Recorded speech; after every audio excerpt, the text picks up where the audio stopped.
नमस्कार, आप देख रहे हैं पायनियर हरियाणा और मैं हूं आपके साथ कृष्णा सिंह। एक बार फिर हम आपके सामने पेश हो चुके हैं एक खास रिपोर्ट लेकर। ये तो सभी जानते हैं कि फरीदाबाद के हालात किस कदर खराब हो चुके हैं। हर कोई फरीदाबाद की बदहाली को जानता है। एक ऐसी रिपोर्ट हम आज आपके सामने लेकर आए हैं, एक ऐसा खतरा जो फरीदाबाद के सर पर मंडरा रहा है और इससे पहले भी इस खतरे से कई लोग अपनी जान दे चुके हैं। जी हाँ, तो चलिए इस रिपोर्ट से शुरुआत करते हैं। मानसून का आना अब ज्यादा दूर नहीं है, क्योंकि हरियाणा की राजधानी चंडीगढ़ में पहले मानसून औसतन 1 जुलाई को आता रहा है, लेकिन मानसून अब आ ही गया है। लेकिन फरीदाबाद शहर इस बार भी मानसून के लिए तैयार नजर नहीं आ रहा। जी हाँ, ऐसा हम इसलिए कह रहे हैं कि शहर भर की तमाम सड़कें टूटी हुई हैं। बारिश के पानी की निकासी के लिए बने नाले कूड़े करकट से अटे हुए हैं, जिनके कारण फरीदाबाद में जल जमाव की स्थिति पैदा हो जाती है और इस कारण लोग शहर में मानसून का लुत्फ उठाने की जगह एक मुसीबत का सामना करते हैं। अगर बात करें एक ऐसे अनदेखे खतरे की जो बारिश के दिनों में बढ़ जाता है, तो वो है करंट का खतरा। हल्की फुल्की बारिश होते ही शहर में बिजली गुल होना आम बात है। इसका कारण अगर बात करें तो शहर भर में खुले ट्रांसफार्मर हैं, बिजली के मीटर और खंभों पर झूलती कटी और उलझी तारें जो करंट लगने के खतरे को बढ़ावा देती हैं। आज की हमारी इस खास खबर में हम आपको दिखाएंगे कि फरीदाबाद के वो रिहायशी इलाके जहां बड़े बड़े ट्रांसफार्मर बारिश के दिनों में हादसे को न्योता दे रहे हैं। वहीं जानकारों की माने तो करीब 17,000 ट्रांसफार्मर में से 7,000 के आसपास ट्रांसफार्मर खुले में रखे हुए हैं। इसी के साथ शहर भर में लगे बिजली के मीटर खुले हुए हैं, जिन्हें गलती से अगर कोई छू ले तो हादसे का शिकार हो जाए। आपके स्क्रीन पर दिख रहा है ये नजारा हार्डवेयर चौक का है, जहां बारिश के दिनों में इतना जल जमाव हो जाता है कि 3 व्हीलर तक पलट जाते हैं और कई वाहन बंद पड़ जाते हैं। जब यहां जल जमाव होता है तो पानी इस ट्रांसफार्मर को छूने लगता है। वहीं यहां लगे कूड़े के ढेर में जानवर घूमते रहते हैं, उनके लिए भी ये जानलेवा साबित होता है।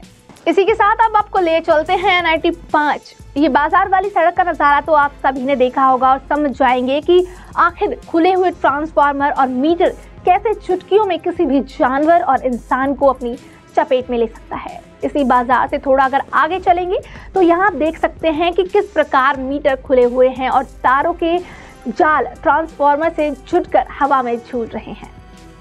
वहीं स्मार्ट सिटी के NIT DCP कार्यालय के बाहर का नजारा भी अगर आप देखेंगे, जहां पुलिस ने अपनी बैरिकेडिंग लगाकर इस ट्रांसफार्मर को ढकने की कोशिश तो की है। इस कदम से शायद इंसान तो सुरक्षित बच जाए, लेकिन बेजुबान जानवरों के लिए ये फिर भी खतरा बना हुआ है। वहीं अब आपको ले चलते हैं मुजेसर गांव की ओर, जहां कई छोटी बड़ी फैक्ट्रियां लगी हुई हैं और यहां बिजली की तारों की व्यवस्था कितनी चरमराई हुई है, इसका अंदाजा आप इन तस्वीरों में लगा सकते हैं। साथ ही लगे ट्रांसफर अपने हाल को बयां कर रहे हैं। आपको बता दें कि बाटा रेलवे स्टेशन से लेकर स्कॉट रेलवे इक्विपमेंट कंपनी तक लगभग 30 से ज्यादा ट्रांसफार्मर लगे हुए हैं, जिनमें से 3 से 4 ऐसे होंगे जिनको जाली लगाकर ढक दिया गया है, जिससे कि इनके कोई संपर्क में ना आ सके।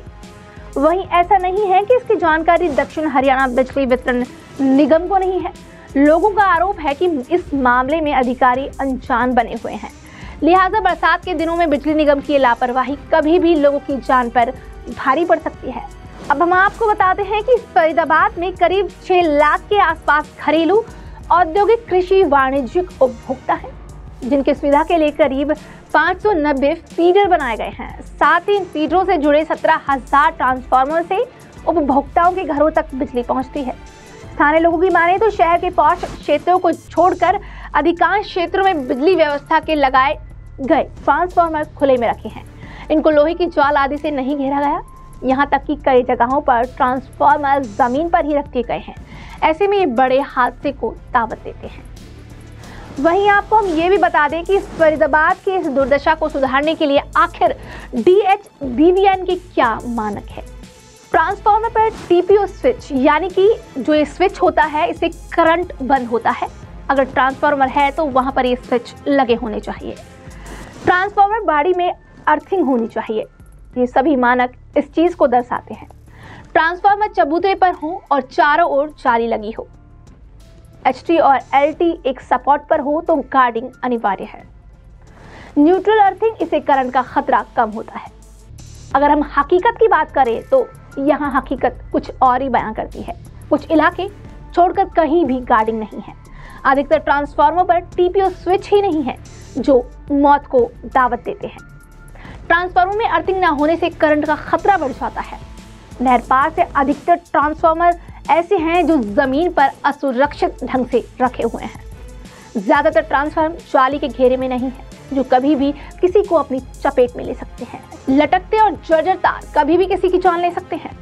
ट्रांसफार्मर की स्पार्किंग में आग लगने का खतरा हमेशा बना रहता है।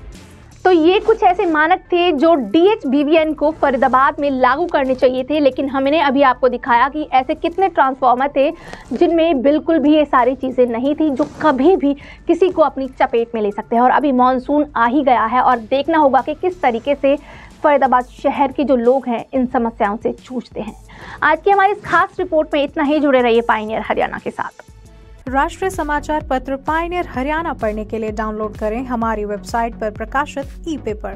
दिन भर की तमाम छोटी बड़ी खबरें देखने के लिए सब्सक्राइब करें हमारे YouTube चैनल को। वीडियो को लाइक, शेयर और कमेंट करना ना भूलें।